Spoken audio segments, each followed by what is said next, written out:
मैं गोपाल सिंह और आप देख रहे हैं न्यूज़ नॉक। दोस्तों, लॉकडाउन के बाद अभी तक रिक्शा का जो भाड़ा है, जिसे आरटीओ ने जो निर्धारित किया था, वो भाड़ा अभी तक विरार में लागू नहीं हुआ।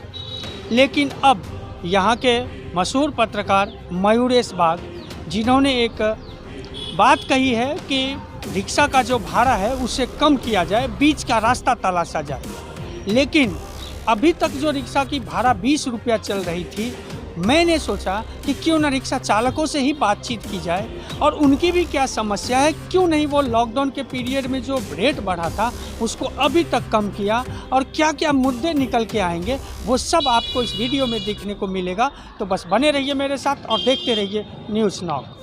न्यूज़ नॉक, जो है सही खबर वही। संगठन का नाम क्या है? रिक्शा चालक संगठन। संगठन। अच्छा, ये जो अभी आप लोगों के आरटीओ ने जो रेट निर्धारित किया था, तो आप लोग उसको क्यों नहीं मान रहे हैं? कारण क्या है? सर देखिए, क्या है, जो भी रेट निर्धारित किए गए हैं आरटीओ के हिसाब से, वो तो सही बात है, मान्य करना चाहिए उस चीज़ को। बट कैसा है, आज प्रॉब्लम समस्या है जो भी चीज़ है, आज 3 सीट लेके पहले भी 75 रुपये सीट के हिसाब से, 75 रुपये लीटर के हिसाब से 2 सीट ले जाके 40 रुपये मिल रहा था। आज 1 सीट एक्स्ट्रा बढ़ा के हम लोग 60 रुपये कमा रहे हैं। एक बात कहता हूँ, 60 रुपये कमा रहे हैं। तो महंगाई के हिसाब से, हर चीज़ के हिसाब से देखना पड़े तो भाई आज रिक्शे वालों को भी कुछ ना कुछ परवड़ना चाहिए, किसी न किसी तौर पे परवड़ना चाहिए। उस आधार पे अभी यहाँ वन साइडेड धंधा है। तो आप लोगों की जो संगठन है, और तो वो लोग आरटीओ के साथ में ये बातचीत क्यों नहीं करते हैं? क्यों नहीं ऐसा होता है कि बीच का रास्ता निकाला जाए? सर बात करने की कोशिश किए थे एक बार 15 रुपये के हिसाब से, तो हम लोगों ने बोला भाई कि देखिए 3 सीट यहाँ पे 3+1 का पासिंग है ये, बट शेयरिंग के हिसाब से कम से कम 4 सीट का ये दिया जाए। कम से कम लिखित तो नहीं, बट कैसा है, एक मुंह तोड़ी, मतलब एक चीज़ दिया जाए भाई, 4 सीट कम से कम 15 रुपये सीट करने के लिए तैयार है, हम भी तैयार हैं, क्योंकि भाई पब्लिक को भी परवाना चाहिए। क्या इशू क्या है? आप हम लोग को यहाँ पे सीएनजी नहीं है, हम लोग को जाना पड़ता है। यहाँ तो बड़ी जोर शोर से घोषणा हुई थी कि 3 पेट्रोल पंप दिया जा रहा है वसई में। हाँ, एक सेकंड, ठीक है। सीएनजी पंप की घोषणा जो हुई यहाँ पे, ऑफलाइन सीएनजी पंप है, कभी लाइट जाना, कभी टंकी का मतलब गाड़ी ख़त्म होना। यहाँ पे सीएनजी भरने के लिए एक आदमी को कम से कम 3-3, 4-4 घंटे घलाने पड़ते हैं। एक आधी ऑनलाइन पंप रहे या 2 रहे तो समझिए सीएनजी का जो मामला है सॉल्व हो सकता है। अच्छा, क्या आरटीओ ने टैक्सेस भी बढ़ाई है? आप लोग का जो आरटीओ का पासिंग होता है, फिटनेस सर्टिफिकेट होता है, क्या इसमें भी चार्जेस बढ़ाए हैं और कब बढ़ाएगा? हाँ, ये सब बढ़ गया है। ऑटो पार्ट्स का सामान वगैरह, आरटीओ का चार्ज, ये सब जितना था सब बढ़। आप लोगों ने अभी लॉकडाउन पीरियड में जो 20 रुपया बढ़ा था, मतलब एक सीट का 20 रुपया हुआ था, वो अब तक कम क्यों नहीं हुआ? क्योंकि गवर्नमेंट की चार्जेस तो कुछ अलग है। वही तो, स्पेयर पार्ट का भाव बढ़ गया, टायर का भाव बढ़ गया, फिर पेट्रोल का दाम बढ़ गया, और बाकी ये खाने का आइटम, ये सब दाम बढ़ गए। कोई बीच का रास्ता क्यों नहीं निकाला जाता है कि ताकि देखिए मेंटेनेंस कम होएगा क्या? मैकेनिक अपना मेंटेनेंस कम करता है, जो चार्ज लेता है मेंटेनेंस हमसे, वो मैकेनिक कम करता है क्या? पार्ट्स का भाव बढ़ गया, पार्ट्स का भाव कंपनी कम करेगा? नहीं करेगा। लॉकडाउन के पहले सीएनजी कितना था? 50 रुपीज़, आज कितना है? आज 89 रुपीज़ है। हाँ, पेट्रोल कितना था? 75 रुपये के आसपास, आज कितना है? 106 रुपया। वो भी उसमें से सेंट्रल गवर्नमेंट 10 रुपया कम किया, तो अगर वो 10 रुपया वो भी कम नहीं करे तो 120 रुपया हो जाएगा। तो मतलब आप लोग भी कम नहीं करेंगे रिक्शा भाड़ा? कम करेगा? आप हमको बताइए ना कि हमारा रोजी रोटी चले और हम कैसे कम करने का आप आइडिया दीजिए। हमारे पास तो आइडिया नहीं है। 3 सीट है, उसको क्या कम करो बताओ? 3 सीट लेके चलेगा, उसको क्या कम करेगा?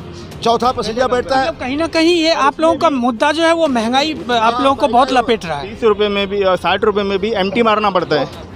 जो वन साइड धंधा करते हैं वो 30 रुपये अगर मीटर चलेगा, 60 रुपये में एमटी मारेगा, दोनों साइड 4 किलोमीटर चलाएगा, तो 4 किलोमीटर में 60 रुपया कमा रहा है, तो वो कौन सा ज़्यादा कमा रहा है? वो मेरे को बताओ ना आप पहले।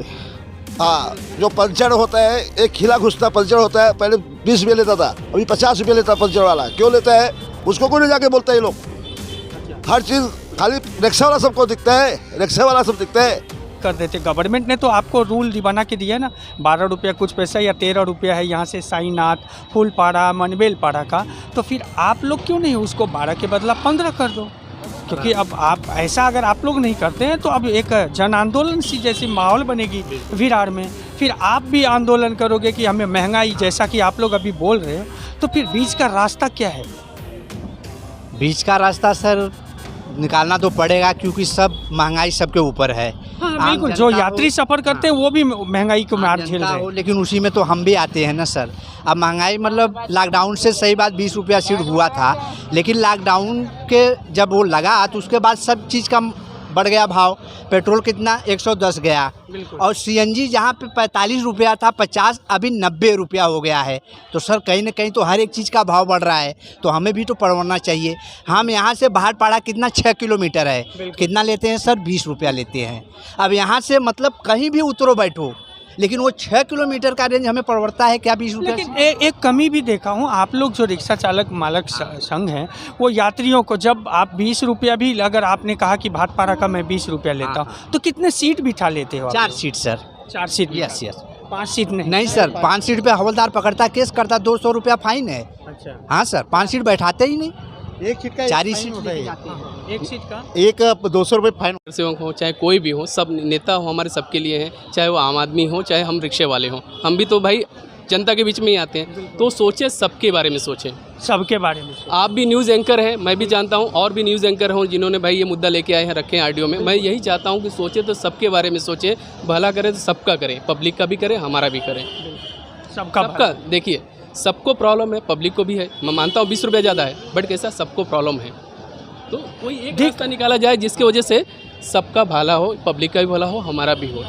पब्लिक का भी भला हो और हमारा भी भला हो, यही है रिक्शा चालक मालक संगठन के जो सदस्य लोग थे उनकी वानगी आपने सुना। दोस्तों, ये सरकार और आरटीओ और रिक्शा चालक मालक संघ का एक जवाबदारी और जिम्मेदारी बनती है कि यहाँ के यात्रियों को सहूलियतें, सुविधा भी मिले और एक भाड़ा का जो है वो भी कोई ना कोई बीच का रास्ता तलाशा जाए। तो आप हमारे चैनल को लाइक करें, सब्सक्राइब करें और बेल आइकॉन का बटन दबा के ज़्यादा से ज़्यादा लोगों को शेयर करें।